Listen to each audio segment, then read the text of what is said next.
Hello everyone, hope you're doing good out there. Do things a little bit different today. So talk a little bit about lizards. So dragon lizards, these are in the agamid family. This is Long Way I have with me right here. Got her name, translates to dragon greatness. That's what it said that's why I named her that. And yeah, so a lot of people see these lizards and they think, oh, you have an iguana. And they almost do look like an iguana, almost more like a Fiji iguana than the ones we have here, like in Florida and stuff. But either we're not even allowed to keep Fiji iguanas as pets here.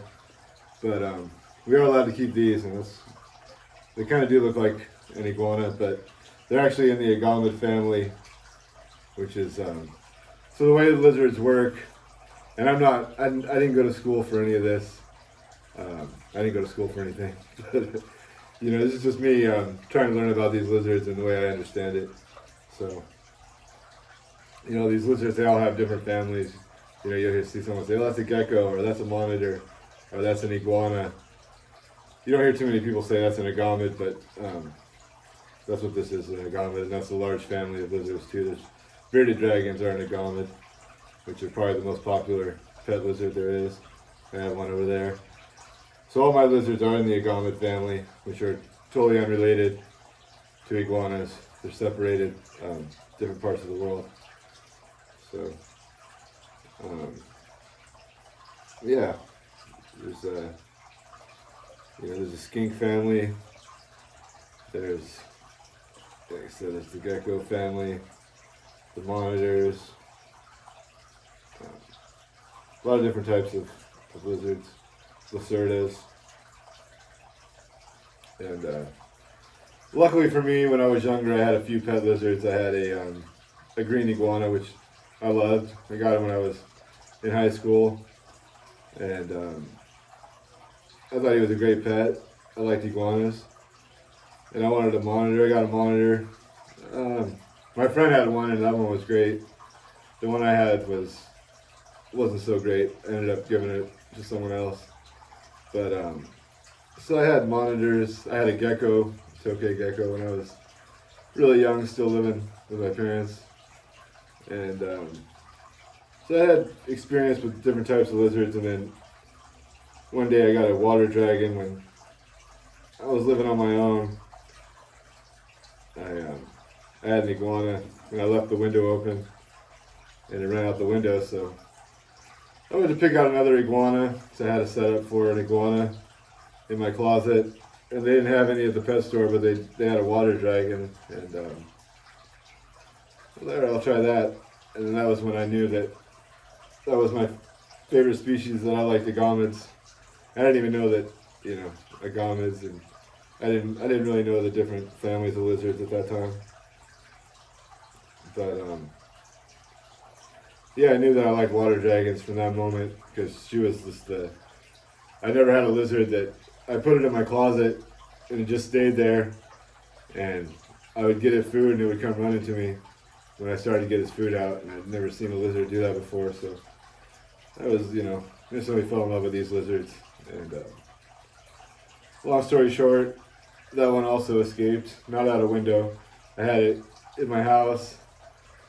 Just really randomly, it was by the door when someone came in the house, and it went out the door, and it must have got in a bush. I couldn't find it. It was really weird that I couldn't find it, but I lost her too. And that was kind of it for me and lizards for a long time. I had kids, and just wasn't really thinking about it too much. But then I ended up with this room to myself, and there was a water dragon on Craigslist. So I was like, okay, I'll grab that. I know about water dragons. Well, I didn't really know much about water dragons at that time. It was then that I started really learning about them, and because there's a lot more information about them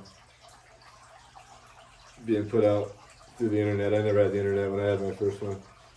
Never really much into computers, and so yeah, that's kind of how I learned about these lizards. I got a book and at that time and read it, but yeah, I really didn't know much.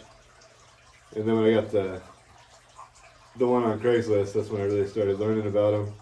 And around that same time, they stopped importing them, so I couldn't find another one. At least not the way that I found my first one when I just went to the pet store and it was like, oh, there it was for 30, 40 bucks or something. And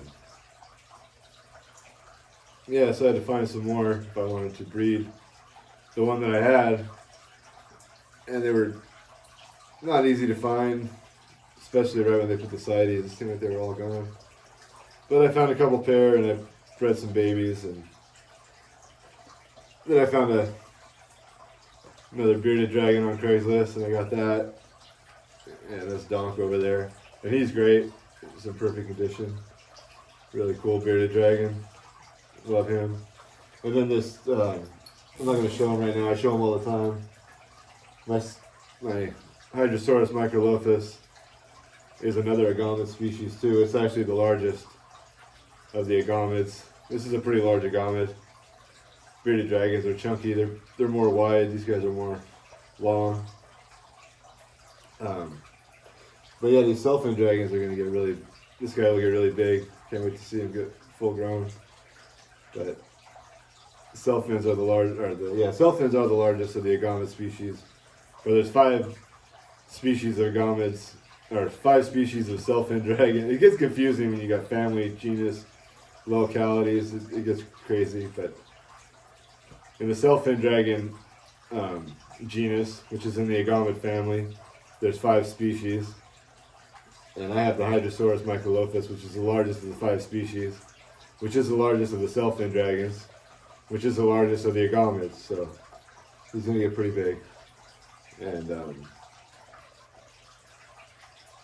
yeah, so what's cool about these lizards and why I'm glad that I learned about them and I didn't just, say, I want to get a pet lizard, not really understanding that I like agamids. Because I think sometimes people get lizards and they don't really like them. I knew that I loved these lizards when I got them. And when I was younger, it never was right putting them in a cage. Even when you'd build something really big for my iguana, I built him a really big, like 6 foot tall. I don't remember, me and my mom built it when I was still living at home with the folks, with my mom. And yeah, my iguana just tore through. I had this like mesh screen on there, and he just tore right through there, and it was in my room. And so I kind of just always let him just hang out in my room. My mom thought he was in a cage, but he had a hole in the cage, and he was always out. And so then when I got my water dragon and all my lizards, I always wanted to keep them in a room. I never really wanted to put them in cages, so I always thought about doing something like this, and that's kind of how this happened. It's just yeah, I used to keep my iguana in a closet instead of a cage. He liked it more. He'd always stay in his closet. He would just come out once in a while, so it wasn't like it was really much different than having him in a cage. These guys are a little bit different because they require a lot more humidity and water. So it's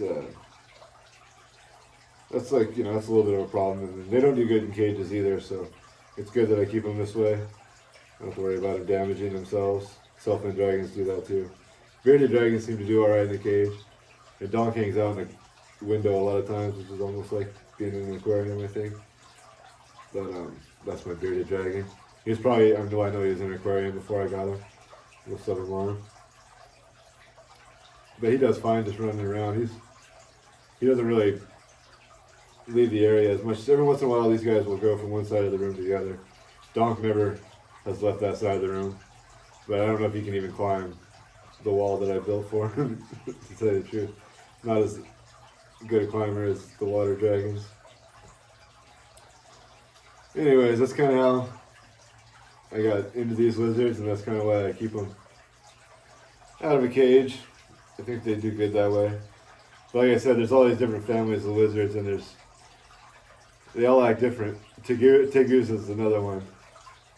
They're just really good at escaping anything you put them in. I think monitors are too. And keeping them in a room, they might be hiding under a rock or something. And these guys like to be out. Almost remind me of a bird, the way they just like to be perched up. And so they're really hard to find. They don't poop on anything. They go in their water and they poop. It's really nice. They're clean. No fur. And if you got a bug running around, they will catch it and take care of it too. So, anyways, guys, I think I'm going to end that like that. I just wanted to explain some things. So I hope you enjoyed the video, and I'll see you soon. Thank you.